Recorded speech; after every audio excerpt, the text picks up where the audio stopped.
Le Festival de l'environnement Green Horizonte démarre cette année en Balagne avec une première édition et pour l'occasion, nous sommes allés à la rencontre des nombreux intervenants qui nous ont détaillé leurs spécificités et surtout leur rôle dans ce festival. Regardez.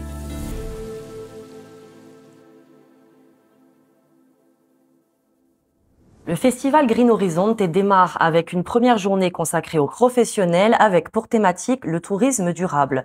Pour l'occasion, des invités donc de prestige, expérimentés, comme le youtubeur voyage Tolt. Tolt, bonjour. Bonjour. Donc vous vous êtes lancé depuis quelques années dans la production de contenu pour sensibiliser un petit peu donc au voyage. Expliquez-nous donc en quoi cela consiste.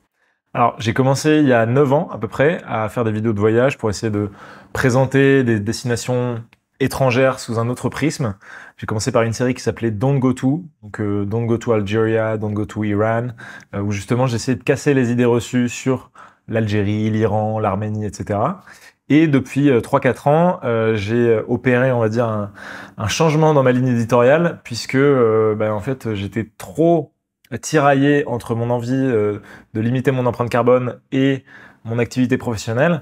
Et donc, je me suis dit que le mieux, c'était de changer mon fusil d'épaule et donc de m'attaquer plutôt à faire bouger un peu nos imaginaires sur le voyage. Et qu'est-ce qui vous a poussé à venir donc à cette journée professionnelle dans le festival Green Horizonte? Alors déjà, j'ai eu le plaisir de collaborer avec l'office de tourisme de Calvi-Balagne il y a quelques mois.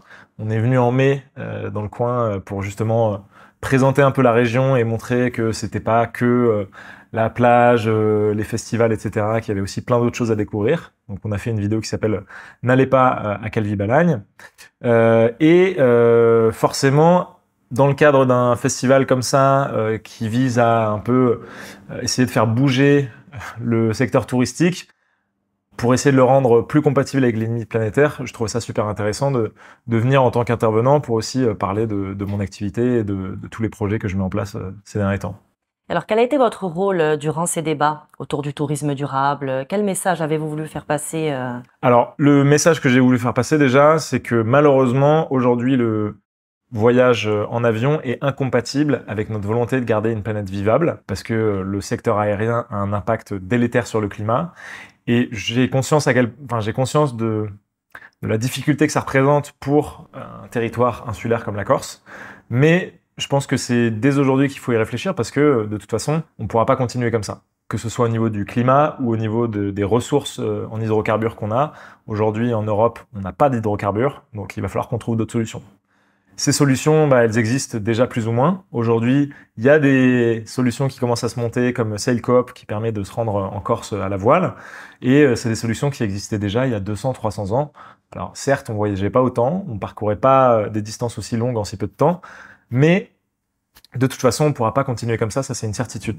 Et donc mon rôle, ça a été de montrer que en fait, opérer des changements comme ça compatibles avec les limites planétaires, ça n'a pas forcément un impact négatif sur l'activité économique quand on travaille dans le tourisme.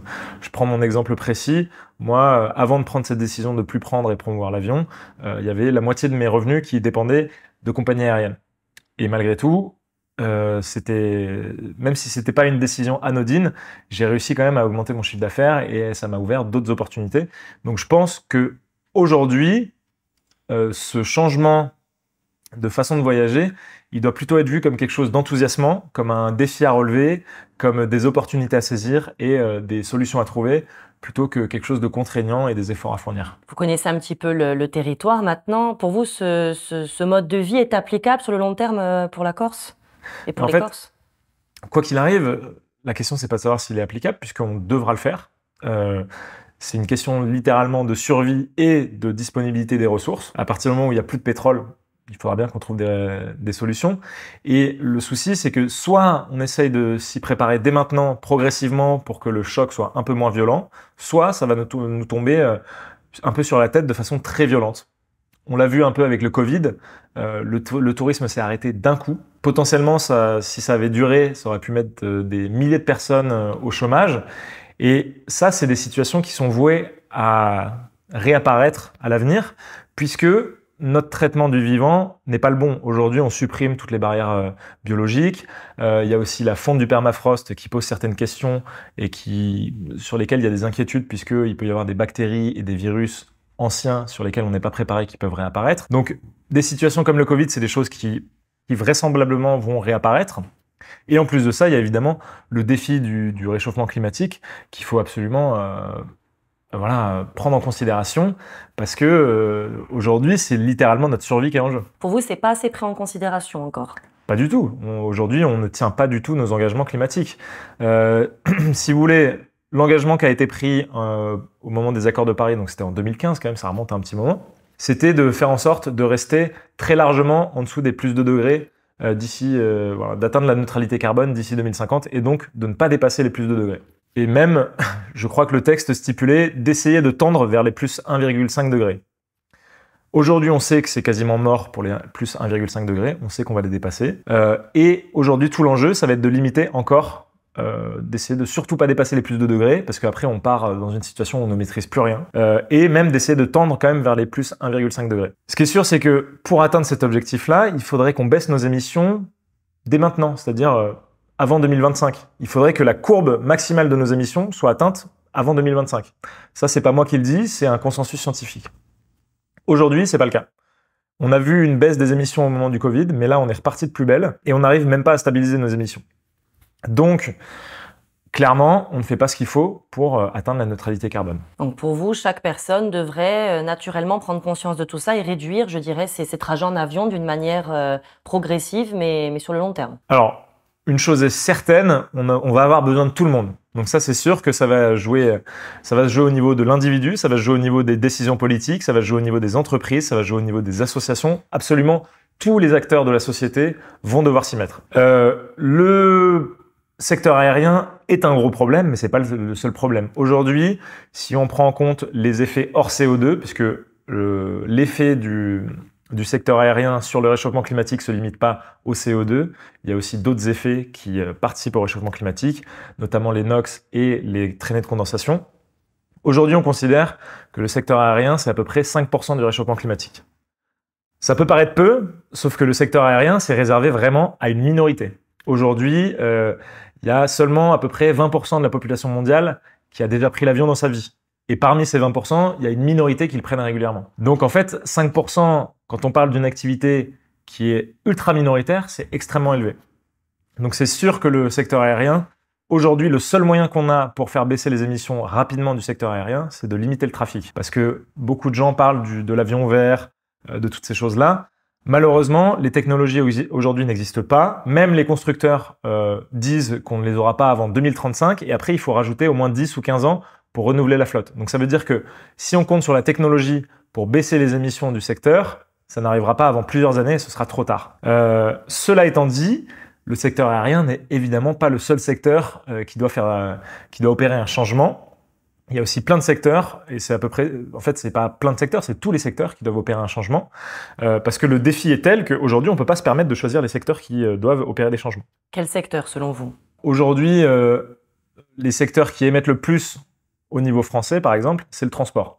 Donc évidemment, il y a le secteur aérien, il y a la voiture. Je sais qu'en Corse, c'est un gros défi, puisque l'offre ferroviaire n'est pas très bonne. Enfin, en tout cas, n'est pas aussi riche que ce qu'on peut avoir sur le continent. Il y a aussi l'agriculture, évidemment. Tout ça, ce sont des secteurs qui ont un très gros impact. Au niveau individuel, ce que les gens peuvent faire, c'est réduire drastiquement les vols en avion, réduire la consommation de viande, donc végétaliser l'alimentation. Je suis pas en train de dire qu'il faut forcément tout arrêter, mais une réduction est nécessaire. Pareil pour les trajets en voiture, il faut essayer de les remplacer par d'autres types de trajets, donc ça passe par du vélo, de la marche, ça peut passer aussi par du transport public, donc ça peut être du train, ça peut être du bus, etc. En fait, toutes les offres publiques sont à privilégier dans la mesure du possible. Moi, peut-être que ça va paraître radical, mais pour moi, les hydrocarbures, ça doit vraiment être la dernière solution si on veut vraiment respecter nos engagements. Vous avez eu l'occasion au cours donc de cette journée professionnelle d'échanger avec d'autres acteurs économiques du territoire. Est-ce que votre message a été compris et est-ce que les échanges vous ont aussi appris quelque chose que vous ignorez sur le territoire ou autre? Ce qui est positif, c'est que j'ai le sentiment que aujourd'hui, quand même, tout le monde est d'accord pour dire qu'il y a une situation qui est critique. Je pense que les 2 derniers étés qu'on a passés avec des sécheresses, des incendies, etc., on fait quand même prendre conscience à beaucoup de gens que la situation était dramatique. Donc là-dessus, c'est bien. Je pense qu'on fait à peu près tous le même constat. C'est qu'il faut absolument qu'on change nos modes de vie. Ça, c'est clair et net. Là où il va y avoir des discussions, là où on va pas être d'accord, c'est sur les moyens d'arriver à réduire nos émissions de gaz à effet de serre. Donc, moi, effectivement, mon message, ça a été de dire que malheureusement, on ne peut pas s'appuyer sur les technologies, sur de potentielles innovations technologiques. Et ça, j'ose espérer que les messages que j'ai pu faire passer ont été plutôt entendus. Surtout là, on s'adresse quand même à un festival qui est engagé. Donc forcément, je pense que c'est des gens qui sont déjà sensibilisés à la question. Donc forcément, j'ai peut-être affaire à un public plus ou moins déjà convaincu. Donc ça, c'est bien. Cela étant dit, j'ai pu échanger avec des professionnels du tourisme en Corse qui m'ont évidemment parlé de la difficulté liée au fait d'être un territoire insulaire, liée au fait d'être un territoire montagneux. Donc forcément, c'est pas facile, pardon, de se passer de l'avion. C'est pas facile de construire des pistes cyclables, etc. C'est pas facile d'envisager d'autres types de mobilité.